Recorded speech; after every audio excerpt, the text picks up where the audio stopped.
ഉണ്ണിയമ്മേ കുമ്പടി വന്നു. ഇടതുപക്ഷ ജനാധിപത്യ മുന്നണി അതിന്റെ സ്വാഭാവികമായ ചിട്ടവട്ടങ്ങൾക്കനുസരിച്ച് തന്നെ തെരഞ്ഞെടുപ്പിന്റെ കാര്യങ്ങളിലേക്ക് സമയബന്ധിതമായി പ്രവേശിച്ചു കഴിഞ്ഞു. പക്ഷെ അതിന് ഇപ്പൊ അങ്ങ് സൂചിപ്പിച്ച മാതിരി ഇന്ന് നമുക്ക് ഇവിടെ തന്നെ കൂടാ, എല്ലാം അറിഞ്ഞിട്ട് തന്നെ കാര്യം. ഒരു പ്രകടനപരതയുടെ അനുദിന സാധാരണമായ ഒരു കിക്ക് ഓഫിന്റെ ആവശ്യം ഇടതുപക്ഷ ജനാധിപത്യ മുന്നണിക്കോ അതിന്റെ നേതൃപദവി അലങ്കരിക്കുന്ന CPIM-നോ വേണ്ടതുണ്ട് എന്ന് എനിക്ക് തോന്നിയിട്ടില്ല. ഭയങ്കരം തന്നെ. കേരളത്തിന്റെ ഇന്നേ വരെയുള്ള തദ്ദേശ സ്വയംഭരണ സ്ഥാപന തെരഞ്ഞെടുപ്പുകളുടെ ചരിത്രത്തിൽ അനുദിന സാധാരണ മാംവിധം കൂട്ടക്കുഴപ്പങ്ങളുടെയും തമ്മിലടികളുടെയും പടലപ്പിണക്കങ്ങളുടെയും ഭാഗമായി നീ എന്ത് തേങ്ങയാണ് പറയുന്നേ? വീണ്ടും ഒരിക്കൽ കൂടെ UDF തിരുവനന്തപുരത്തും കൊല്ലത്തും ഉൾപ്പെടെയുള്ള കേരളത്തിലെ തദ്ദേശ സ്വയംഭരണ സ്ഥാപനങ്ങൾ മാറുമോ ചിന്തിക്കുന്നവർക്ക് ദൃഷ്ടാന്തമുണ്ട് എന്ന് മാത്രമാണ് ഞാൻ ഇപ്പോൾ പറഞ്ഞു വെക്കുന്നത്. കോൺഗ്രസ് UDF വളരെ കാലമായി തിരുവനന്തപുരം കോർപ്പറേഷനിൽ അധികാരത്തിൽ നിന്ന് അകലെയാണെന്നുള്ള കാര്യത്തിൽ ഒരു സംശയമില്ല. അപ്പൊ ഇത്തവണ കോൺഗ്രസ് പ്രവർത്തകർക്ക്, കോൺഗ്രസ് നേതാക്കൾക്ക് ഒരു വീണ്ടും വിചാരം ഉണ്ടായി എന്നുള്ള കാര്യം സത്യമാണ്. കാരണം അധികാരമില്ലാതെ കോൺഗ്രസ് ഈ കോർപ്പറേഷനിലെ ഈ അഴിമതിയും സ്വജനപക്ഷപാതവും ഒക്കെ നമ്മൾ കണ്ടുകൊണ്ടിരിക്കുകയല്ലേ. മേയർ ആര്യ രാജേന്ദ്രനെതിരെ വന്നിട്ടുള്ള ആരോപണങ്ങളുടെ എത്ര കഥകളാണ് വന്നിട്ടുള്ളത്. ഇവിടെ മേയർ യഥാർത്ഥത്തിൽ CPM-ന്റെ ജില്ലാ സെക്രട്ടറി ആയിരുന്ന ആനാവൂർ നാഥപ്പിന് കത്തെഴുതുകയാണ്, ഇവിടെ നിയമനം നടക്കുകയാണ്, നിങ്ങൾ ലിസ്റ്റിംഗ് തരൂ എന്ന് പറഞ്ഞ് ഏറ്റവും വലിയ സ്വജനപക്ഷപാതവും അഴിമതിയും കൊള്ളയും ഈ കോർപ്പറേഷൻ നടന്നുകൊണ്ടിരിക്കുമ്പോൾ ഇതിനെതിരെ ജനങ്ങൾ ചിന്തിച്ചുകൊണ്ടിരിക്കുകയാണ്. ആ ജനങ്ങൾ ഇത്രയധികം പ്രതിഷേധത്തിൽ നിൽക്കുമ്പോൾ ആ ജനങ്ങളുടെ ഒരു ഉത്തരവാദിത്വം അല്ലെങ്കിൽ ജനങ്ങളുടെ ആ പ്രതിഷേധം ഏറ്റെടുത്തില്ലെങ്കിൽ പിന്നെ കോൺഗ്രസ് എന്ന് പറയുന്ന രാഷ്ട്രീയ പ്രസ്ഥാനത്തിന്റെ പ്രസക്തി എന്താണ്? ബഹുമാനിയനായ BJP-യുടെ പ്രതിനിധിയും ബഹുമാനിയനായ കോൺഗ്രസിന്റെ പ്രതിനിധിയും രണ്ടാളുകളും പറയാൻ ശ്രമിച്ചത് അത്രയും തിരുവനന്തപുരം കോർപ്പറേഷനും ആ കോർപ്പറേഷന്റെ മേയർ പദവി അലങ്കരിക്കുന്ന ബഹുമാനിയായ ആര്യയും ഇവരൊക്കെ അഴിമതി നടത്തി എന്നുള്ളതാണ്. സത്യമാണെങ്കിലും എനിക്ക് തോന്നുന്നു ഒക്ടോബർ മാസം 23, 2024, അതായത് നമ്മളിവിടെ ചർച്ചയ്ക്കായി ഒത്തുചേരുന്നതിന് കൃത്യം ഒരു വർഷം മുമ്പ് യൂണിയൻ ഗവൺമെന്റിന്റെ ഭാഗമായിട്ടുള്ള അർബൻ മിനിസ്ട്രി 2 അവാർഡുകളാണ് ഈ തിരുവനന്തപുരം കോർപ്പറേഷന് കൊടുത്തത്. അതിനൊന്നും ഇല്ലേ? രാജ്യതലസ്ഥാനത്ത് വിളിച്ച് തിരുവനന്തപുരം കോർപ്പറേഷന്റെ സെക്രട്ടറിയെയും മേയറെയും വിളിച്ചാദരിച്ചു. എന്തിനു വേണ്ടിയിട്ടാണെന്ന് ആങ്കർക്ക് അറിയണ്ടേ? ചർച്ച കാണുന്ന മാതൃഭൂമിയുടെ പ്രേക്ഷകർക്ക് അറിയണ്ടേ? ലോകമെമ്പാടുമുള്ള മാതൃഭൂമി പ്രേക്ഷകരെ നിങ്ങൾ കാണേണ്ടത് 2024 ഇന്ത്യയിലെ ഏറ്റവും മികച്ച കോർപ്പറേഷന്റെ ഗുഡ് ഗവേണൻസ് അവാർഡ് കരസ്ഥമാക്കിയത്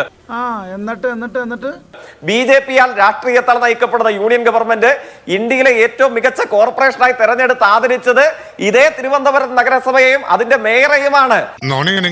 നല്ല രസമുണ്ട്. ഏറ്റവും മികച്ച ശുചിമുറി മാലിന്യ ശേഖരണത്തിലും വൃത്തിയിലും 2024 പ്രഥമ പരിഗണനയോടുകൂടെ അവാർഡ് നൽകി ഹഡ്കോയും യൂണിയൻ ഗവൺമെന്റിന്റെ മിനിസ്ട്രിയും ആദരിച്ചത് ഇതേ നമ്മുടെ തിരുവനന്തപുരം കോർപ്പറേഷനെയാണ്. ആണോ? ഭയങ്കര അഴിമതിക്കാരി എന്ന പച്ചക്കള്ളം യാതൊരു ഉളുപ്പുമില്ലാതെ പറഞ്ഞ ഇതേ മേയറെയും കോർപ്പറേഷനെയും 2 തവണ 2024 മാത്രം യൂണിയൻ ഗവൺമെന്റ് ആദരിച്ചു. ഷാങ്ഹായ് കോർപ്പറേഷനും അതോടൊപ്പം തന്നെ UN ഹാബിറ്റാറ്റും. UN ഹാബിറ്റാറ്റ് എന്തായാലും ഒരു CPM ഏജൻസിയാണെന്ന് വിവരമുള്ള ആരും പറയുമെന്ന് ഞാൻ കരുതുന്നില്ല. ഒരു മാറ്റവും ഇല്ലല്ലോ. ആ UN ഹാബിറ്റാറ്റും ഷാങ്ഹായ് നഗരസഭയും ചേർന്ന് നൽകുന്ന ഷാങ്ഹായ് അവാർഡ് ദീർഘവീക്ഷണമുള്ള കോർപ്പറേഷൻ ഭരണസമിതിക്കുള്ള അവാർഡ് ആർക്കാണ് ലഭിച്ചത്? ഇതേ തിരുവനന്തപുരം നഗരസഭയ്ക്കാണ്. ലൈഫ് മിഷൻ മുഖാന്തരം 2024 ഒരു അവാർഡ് ലഭിച്ചു. എന്താണെന്ന് അറിയുമോ കോൺഗ്രസ് BJP പ്രതിനിധികൾക്ക്?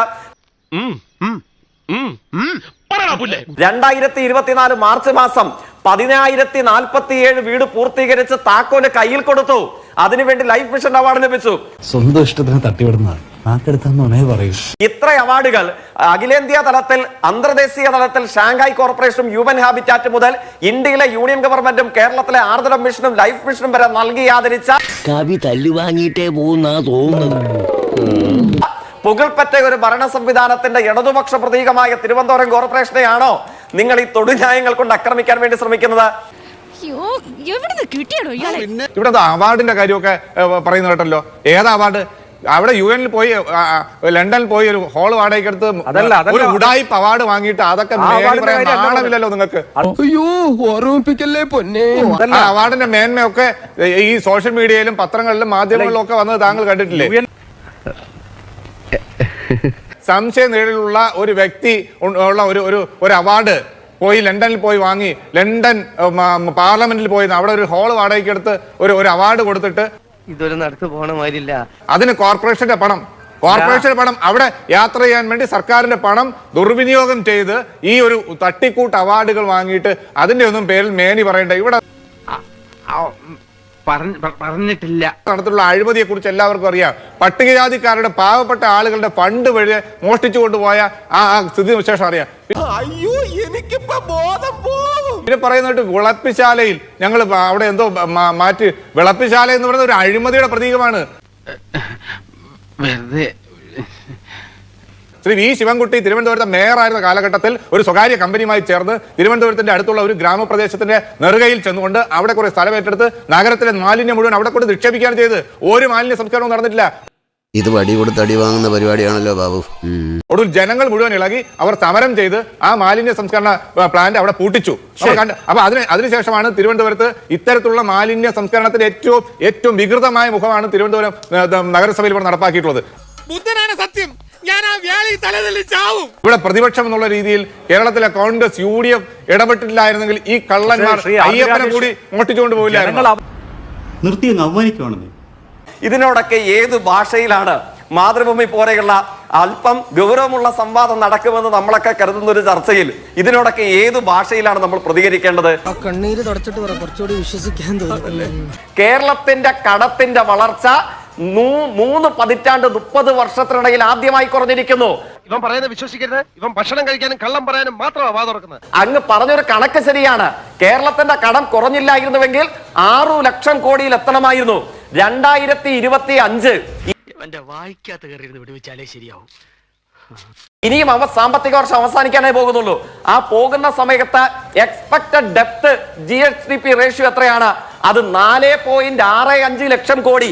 പണ്ഡിതനാണെന്ന് തോന്നുന്നു. അർത്ഥം പറഞ്ഞൊന്നും കേട്ടില്ലേ? അങ്ങ് പറഞ്ഞ 6 ലക്ഷം കോടിയായിരുന്നു ആകേണ്ടിയിരുന്നത്. പക്ഷെ ഉദ്ദേശം ഒരു 1.5 ലക്ഷം കോടി കടത്തിന്റെ വളർച്ച കേരളം കുറച്ചു. കടം കുറച്ച ഇന്ത്യയിലെ ഏറ്റവും പ്രധാനപ്പെട്ട സംസ്ഥാനമാണ് കേരളം. ചാടി എഴുന്നേറ്റ് പഞ്ചായത്ത് ഗ്രൗണ്ട് വഴി 2 റൗണ്ട് ഓടി ഒന്ന് പോടോ. ഈ കോർപ്പറേഷനിൽ ജീവിക്കുന്ന ആളുകളല്ലേ ഇതൊക്കെ കേട്ടുകൊണ്ടിരിക്കുന്നത്. ഇവിടെ എന്തോ മാറ്റം വരുത്തി എന്നാ പറയുന്നത്. ഇവിടെ ആരാ കേന്ദ്രീകൃതമായ മാലിന്യ സംസ്കരണ സംവിധാനം ഉണ്ടാക്കിയത്? എവിടെ പോണു? തൊണ്ട വെള്ളം കുടിക്കണം. പറഞ്ഞില്ലേ ശിവൻകുട്ടി നിങ്ങളുടെ നേതാവ് ഇപ്പോഴത്തെ വിദ്യാഭ്യാസ മന്ത്രി മേയർ ആയിരുന്നപ്പോഴാണ് ഒരു സ്വകാര്യ കമ്പനിയുമായി ചേർന്ന് കോടിക്കണക്കിന് രൂപയുടെ അഴിവ് നിർത്തിക്കൊണ്ട് വിളപ്പിശാലയിൽ മാലിന്യ സംസ്കരണ പ്ലാന്റ് സ്ഥാപിച്ചു. അവിടെ പുറത്തുള്ള മണ്ടന്മാർ അത് അസൂയ കൊണ്ട് പറയുന്നല്ലേ ജോയിക്കുഞ്ഞ്. സംസ്കരണമേ ഇല്ല. അവിടെ ഒരു നഗരത്തിന്റെ മുഴുവൻ വേസ്റ്റും ഒരു ഗ്രാമത്തിന്റെ മുകളിൽ കൊണ്ട് നിക്ഷേപിക്കുകയാണ് ചെയ്തത്. അവിടെ ജനങ്ങൾ സമരം ചെയ്താണ് കൂട്ടിച്ചത്. ഇപ്പോഴും അവിടെ ആ വിളപ്പിശാല അങ്ങനെ തന്നെ കിടക്കുകയാണ്. ഇങ്ങനെയാണെങ്കിൽ ഞാൻ കളിക്കല്ല, ഞാൻ നേരെ ചിറാപുഞ്ചിയിൽ പോയി മണം വിൽക്കാൻ പോണു. അവിടെ ആരും ക്രിക്കറ്റ് കളിക്കാൻ പറ്റില്ല. അവിടേക്ക് കടക്കാൻ പോലും പറ്റാത്ത രീതിയിലേക്ക് മാലിന്യ കേന്ദ്രമായി അവിടെ കിടക്കുകയാണ്. പിന്നെ ഇപ്പോൾ ഇതിനെ കൊണ്ട് എവിടെയാണ് നിക്ഷേപിക്കുന്നത് പോലും അറിയില്ല. കിട്ടിയ മുതലും പലിശ ചേർത്ത് കിട്ടി. ആരും കണ്ടില്ല. വാ തൽക്കാലം ഇത്രയും മതി. വരട്ടെ.